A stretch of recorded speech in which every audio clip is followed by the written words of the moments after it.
Então agora eu vou trabalhar no circuito elétrico número um. Então eu basicamente tenho aqui este circuito elétrico e vou utilizar um método sistemático, que é o método das malhas, para resolver este circuito. Depois da resolução deste circuito, consiste basicamente em obter a expressão matricial, que é característica do circuito, e simplesmente colocar num software qualquer, ou na máquina calculadora, que resolva a forma matricial para algo que para mim seja digerível. Encontrando assim as correntes I1, I2 e 3, que vou arbitrar aqui, e isso vai permitir-me, a partir dessas correntes I1, I2 e 3, que são correntes ideais e virtuais, a partir do método das malhas, eu perceber o que é que são de facto estas correntes que estão aqui em cada um dos ramos do circuito e que nos é pedido pelo problema em si. Portanto, eu tenho aqui a minha tensão V1 e aqui a minha tensão V2.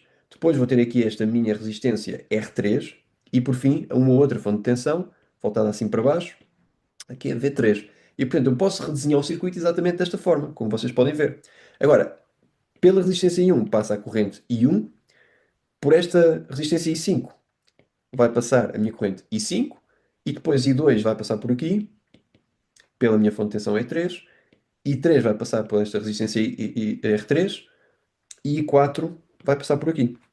Ok, mas isto não é nada diferente daquilo que eu já fiz, certo? Portanto, basta-me aplicar a lei das malhas e a lei dos nós para, através dessas duas leis, aplicar o método das malhas, que é aquele método sistemático que, a partir das leis de Kirchhoff, me permite descrever a equação característica de qualquer circuito, inclusive deste, naturalmente. Então, aquilo que eu faço é pego nas minhas malhas essenciais, tenho aqui a minha corrente I1, a minha corrente I2, a minha corrente I3. E estas são as minhas malhas essenciais. Depois, aquilo que eu faço é descrever o circuito a partir destas malhas essenciais. Aquilo que eu podia fazer, mas não vou fazer, não faz sentido que o faça, é agora pegar aqui nesta malha não essencial, para ir por uma malha por fora. Isso não dá jeito porquê? Porque aquilo que eu vou obter desta malha não essencial é apenas uma combinação linear das outras.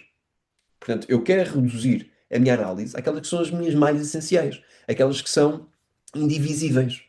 Esta é uma malha essencial, esta é uma malha essencial, esta é uma malha essencial. E, portanto, é para essas que eu vou aplicar a minha lei das malhas por este método sistemático. Portanto, agora é só escrever a equação do circuito. Como é que eu vou fazer? Vou pegar aqui num ponto e agora vou ao longo deste caminho, deste loop fechado para I1, sabendo que no loop fechado a soma de todas as tensões tem de dar zero, porque há conservação de energia, correto? Então, começo por aqui e começo com menos V2. Porquê menos V2? Porque se a minha corrente vem por aqui, basicamente eu tenho de fornecer energia a essas cargas para elas irem do menor potencial para o maior potencial. Por parte de quem? Por parte desta fonte de tensão V2. E, portanto, menos V2. Uma mnemónica interessante é, quando eu encontro aqui o menos, ponho aqui o menos. Porque se eu numa fonte de tensão encontrar o menos, significa que eu vou sair pelo mais.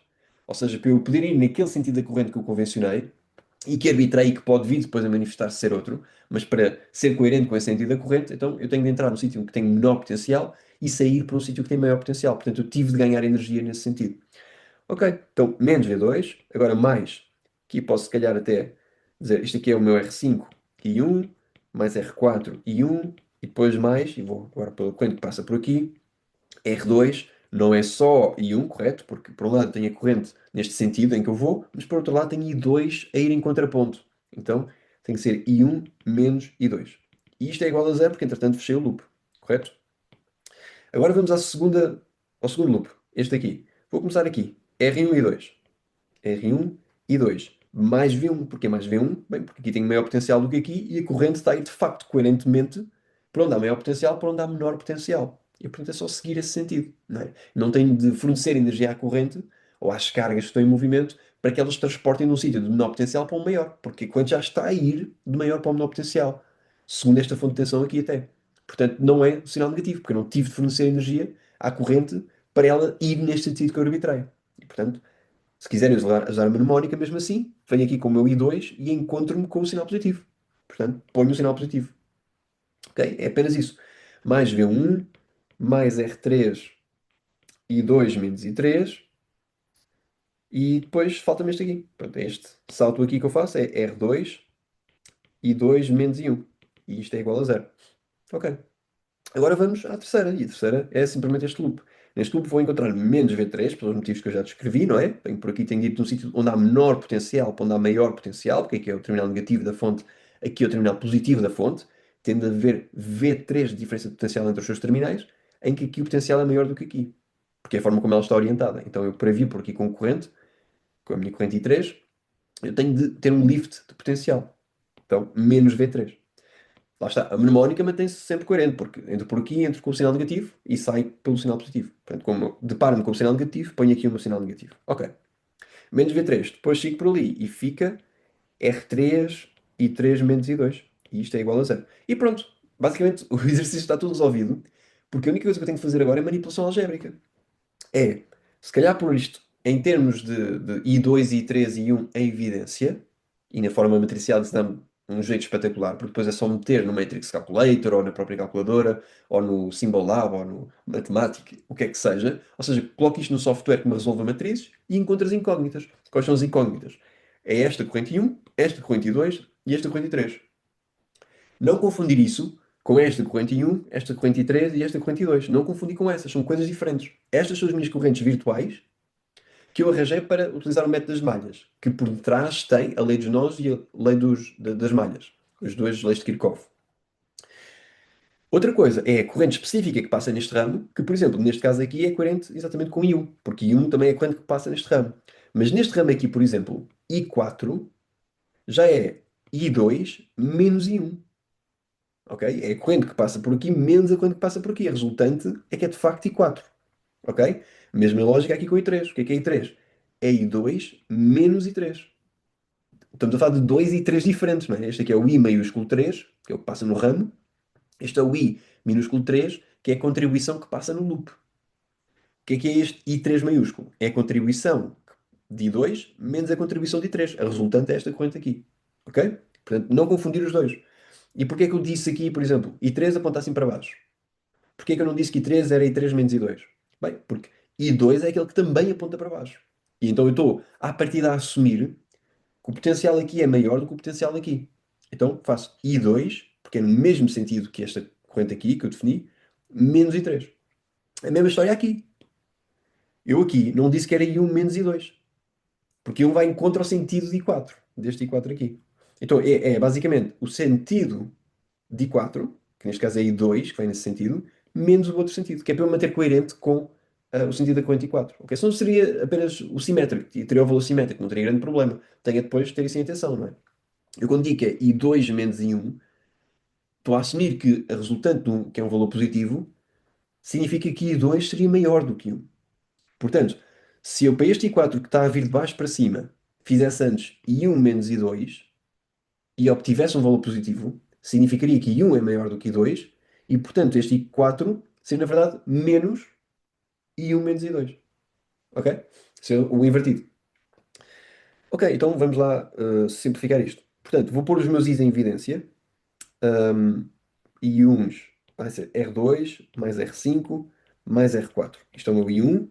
Depois menos R2 e 2 e não há nenhum I3. Ok, portanto isto é igual a V2. Portanto, quantos termos é que eu tenho? 1, 2, 3, 4, 5. 1, 2, 3, 4, 5, certo. Agora vamos à segunda linha. Segunda linha, vamos pôr primeiro tudo o que é I1 em evidência, fica menos R2 e 1. Agora, pôr I2 em evidência, R1 mais R2 mais R3, com I2 em evidência, e agora menos R3 e 3, e isto é igual a menos V1. Menos V1, porque este V1 que está aqui vai para o outro lado negativo. Finalmente, fico com menos I2 R3 mais R3 e 3. Isto é igual a V3. Ok, então está basicamente feito, não é? Agora é só meter isto em forma matricial. Como é que fica em forma matricial? R2 mais R5 mais R4 menos R2 e ali será zero. Agora aqui menos R2, R1 mais R2 mais R3, menos R3. E aqui menos R3. Ah, não, desculpa, isto é para I2. Que é zero. Menos R3. R3. hum, e aqui I1, I2, I3. Ok, e aqui V2 menos V1, V3. Ok, agora é meter basicamente isto no Equation Solver, Linear Equation Solver ou no Matrix Calculator, ou o que quer que seja, e obter a partir daí as correntes I1, I2 e 3. Mas lembrando que I1, I2 e 3 são estas contribuições de corrente em cada malha essencial. Ainda não são os meus I's maiúsculos, o que passa em cada ramo. Portanto, agora, vamos definir o que é que são de facto esses is maiúsculos. Vamos lá ver. Vou pôr aqui outra cor. O meu I1, que é este que está aqui, vai ser por acaso coincidente com o I2. Portanto, vai ser de facto o meu I2. O que quer que eu tenha para I2, aquele vai ser o meu I1. Parece um bocado estranho dizer assim, não é? Mas aquilo que eu obtiver para este I2, que é correndo neste loop aqui, vai ser exatamente o meu I1. Porque o meu I2 passa por aqui isoladamente. Ok? Portanto, quando o meu I2 passar por aqui, vai ter o mesmo valor que I1 aqui. Porque não há nenhuma contribuição deste lado de outras malhas. O que é que vai ser o meu I2? I2 vai ser exatamente o meu I3, pelo que está aqui. O que é que vai ser o meu I3 maiúsculo? O I3 maiúsculo onde é que está? Está aqui. Portanto, vai ser I2 menos I3. Vai ser I2 menos I3. O que é que vai ser o meu I4? O meu I4, que está aqui, vai ser I2 menos I1. I2 menos I1. E o que é que vai ser finalmente o meu I5? O meu I5 vai ser I1. Vai ser precisamente esta correntezinha aqui, I1, que passa por aqui. E pronto, está feito aqui esta linha A. A linha B é para calcular a diferença de potencial entre os pontos A e B. Portanto, os meus pontos A e B são estes. Acabei por não apontar, mas o meu A é aqui, o meu B é aqui e o meu C é aqui. Certo? Certo. Ok, então qual é que é a minha diferença de potencial entre A e B? Bem, basta calcular. É o potencial aqui, portanto vamos dizer que isto aqui é menos V3, o que eu tiver aqui, ok? Porque aqui há uma, ou seja, há uma diferença de potencial aqui ao longo desta fonte de tensão, que é de V3, só que aqui é o positivo e aqui é o negativo. Se eu definir isto como os meus 0 volts, o meu ground aqui, 0 volts, então aqui vou ter menos V3. Menos V3 aqui. Ok. Agora aquilo que eu precisava de saber é qual é que é o meu potencial aqui. Bem, eu na verdade sei qual é que é o meu potencial aqui, porque corresponde a este drop de potencial aqui ao longo desta resistência R2. Portanto, como é que eu sei? Porque eu sei o que é o meu I4, não é? Pondo esse I4 a menos I4, que é no sentido contrário, então eu basicamente vou ter o potencial que cai aqui. Portanto, por um lado, sei que a minha tensão no meu ponto B é igual a menos V3. Por outro lado, sei que a tensão no meu ponto A é menos I4R2. Pronto, e a diferença potencial é simplesmente fazer a diferença destes dois. Ok?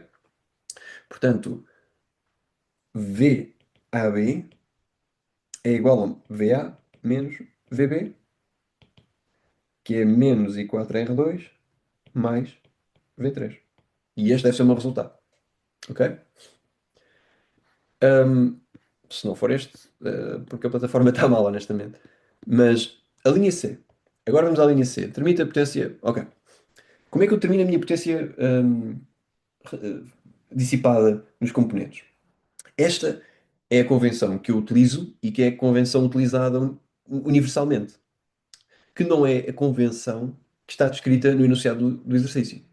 Ok?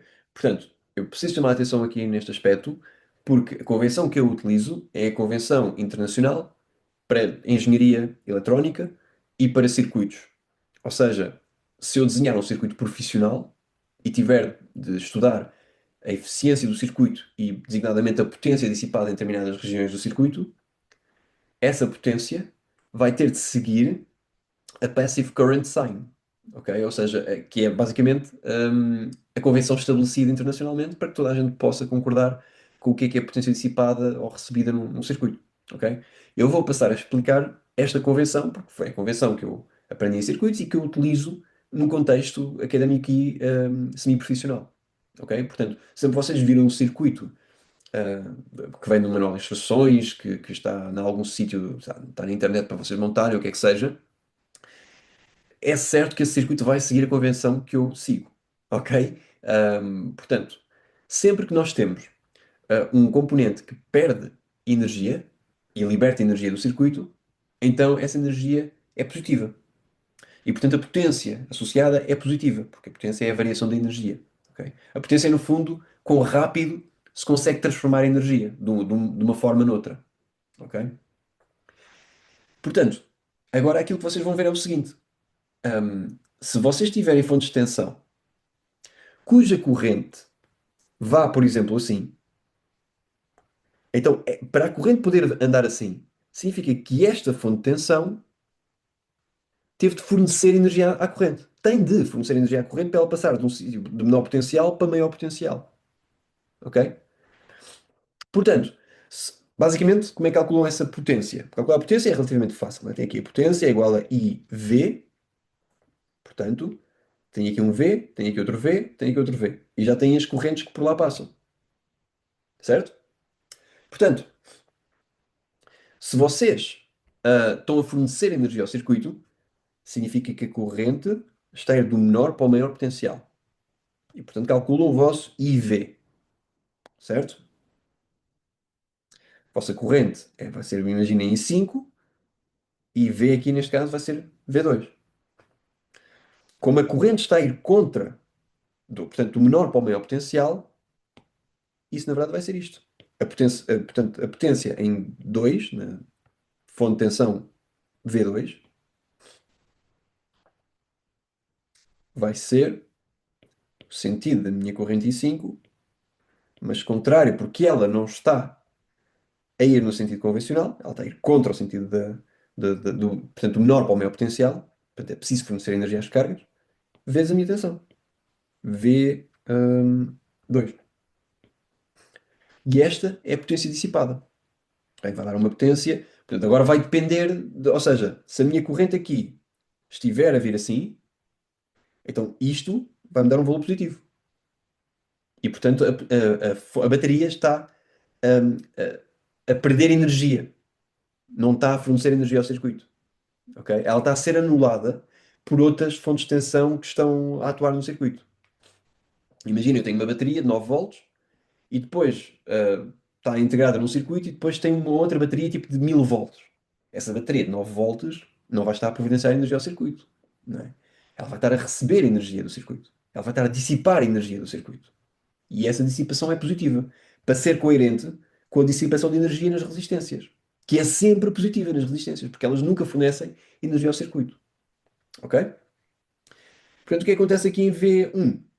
Em V1, vocês notam que I1 está de facto a ir no sentido de V1. Portanto, não está a jogar contra nada. Está a ir do maior para o menor potencial de acordo com como V1 está disposto. Portanto, a potência em 1 vai ser I1, com sinal positivo, porque não está a ir contra o sentido do potencial, está a ir a favor do sentido do potencial, V1. Isto é o que vos sair. Ok? Finalmente, temos aqui isto. Temos ali I2, e I2 tem de ir do menor para o maior potencial. Está a ir contra o sentido que seria o sentido natural de V3 impor a diferença de potencial ali. Portanto, eu tenho de fornecer energia a estas cargas para elas poderem combater o sentido do potencial irem do menor para o maior. E, portanto, a potência em 3 vai ser menos I2 V3. E essa vai ser a vossa potência. Depois é pedir também qual é que é a potência dissipada nas resistências. Bem, aí é certamente positiva, porque as resistências não podem fornecer energia ao circuito, não é? Só dissipam energia. É basicamente ver a soma de todas estas potências. Então, basicamente, a potência dissipada pelas resistências vai ser I5, vai ser esta corrente aqui, R5 mais R4. R5 mais R4. Aqui vai ser I1 vezes R1. I1, R1. Aqui vai ser I3 vezes R3. I3 vezes R3. E aqui vai ser I4 vezes R2. I4, R2. E esta vai ser maior do que zero necessariamente, porque é a energia dissipada do circuito, vai ser a minha potência dissipada pelas resistências. Portanto, eu estou a dar aqui esta à parte, porque de facto o enunciado dá uma outra convenção, que provavelmente é uma convenção mais usada, se calhar, por físicos, mas eu uso a convenção universal. Eu uso a convenção que é definida, chamada Passive Sign Convention, vocês podem pesquisar isto, e que é definida pelos estándares de eletrónica. Ok? Portanto, se vocês receberam o circuito no manual de instruções, esta é a convenção que é utilizada. Portanto, estes são os sentidos. Portanto, sempre que uma fonte de tensão fornece energia ao circuito, ou seja, precisa de fornecer energia às cargas para elas elevarem o seu potencial, então é negativa a potência associada. No entanto, eu posso ter até baterias, fontes de tensão, que, no entanto, não são fortes o suficiente para fornecer energia ao circuito, e portanto o que acontece é eu tenho aqui esta fonte de tensão assim, mas a minha corrente que eu calculo vem neste sentido de facto. Vem no sentido maior para o menor potencial. Então essa tensão não está a fazer nada.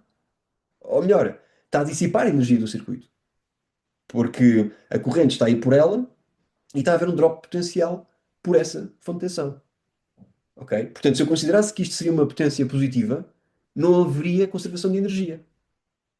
Ok? Porque a energia dissipada do circuito não seria igual à energia fornecida ao circuito, por meio das fontes de tensão. Estava a ser incoerente com os sentidos de perda e ganho de energia. Portanto, eu deixo esta ressalva porque este é portanto, a convenção e é aquilo que eu utilizo. Não é necessariamente o que está no enunciado. O que é que eu recomendo a fazerem? Façam os dois sinais e vejam como é que está coerente com a forma como o enunciado está a pedir. Ok? Portanto, se fosse eu a pedir, eu pediria de acordo com a Convenção Internacional de Eletrónica. Ahm, assim, experimentem cada um deles e vejam, segundo a definição que o próprio enunciado dá, como é que vos faz sentido.